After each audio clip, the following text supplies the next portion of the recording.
খাওয়া দাওয়াটা করে সবাই মিলে বসে পড়লাম এবার লুচি বেলার জন্য। তো আজ ছিল আমার বন্ধুর বিয়ে কনে যাত্রী আসার দিন, তাই সকাল সকাল মুখ হাতটা দিয়ে বেরিয়ে পড়লাম বন্ধুর বাড়ি যাওয়ার জন্য। আর এসেই দেখছি এখানে বোঁদে ছাকা হচ্ছে। আর সকাল সকাল খাওয়া দাওয়াটা করে নিলাম সব বন্ধু মিলে। তারপর আমরা সব বন্ধু মিলে বসে পড়লাম লুচি বেলার জন্য। একদিকে আমরা লুচি বেলছি আর এদিকে দাদুরা সব লুচি ছাঁকছে। গরম গরম তেলে ফুলকো ফুলকো লুচি এখন হচ্ছে। আর এদিকেও বিরিয়ানি বানানোর কাজ চলছে। তারপর ওখানে কাজ ফাজ করে খাওয়া দাওয়া করে আমি বাড়ি এসে ঘুমিয়ে পড়েছিলাম। তো বিকেল হলো, গাহাটা ধুয়ে কালো পাড়া জামাটা পরে বেরিয়ে পড়লাম আবার বন্ধুর বাড়ি যাওয়ার জন্য। দুপুরে খাওয়াটা খেয়ে নিলাম। এখানে বিরিয়ানিটা দেখতে পাচ্ছ খুবই সুন্দর হয়েছে।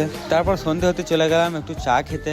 সন্ধ্যেবেলা একটু চা না খেলে হয় বলো তোমরা? দিয়ে চা বা খেয়ে চলে এলাম বাবলু কাকার দোকানে একটু গিফট কেনাকাটার জন্য। দিয়ে ওখান থেকে কিছু কেনাকাটা করে চলে এলাম আমরা আবার সাহিল ভাইয়ের দোকানে কিছু কেনাকাটা করার জন্য। তো সাহিল ভাই আমাদের এখন গিফট প্যাক করছে, দেখতে পেয়েছো তোমরা। তো তোমাদেরকে একটা জিনিস দেখাই, যে দেখতে পাচ্ছ এই কাপটা পানি ঢালবো আর লাইট জ্বলতে লাগবে। দেখো দেখছো কিরকম লাইট জ্বলছে, পানি ঢালছে। আর দেখে নাও ভালো করে, দেখো পানিটা ফেলে দেবো আর লাইট জ্বলাও বন্ধ হয়ে যাবে। দেখতে পেয়েছো তো লাইট আর নাই। তারপর আমরা আমাদের সামর্থ্য মতো কিছু অল্প স্বল্প গিফট কিনে আমরা আমাদের নতুন ভাবির হাতে তুলে দিলাম আমাদের উপহারগুলো। তো কেমন লাগলো ভিডিওটা তোমাদের অত অবশ্যই কমেন্ট করে জানিও।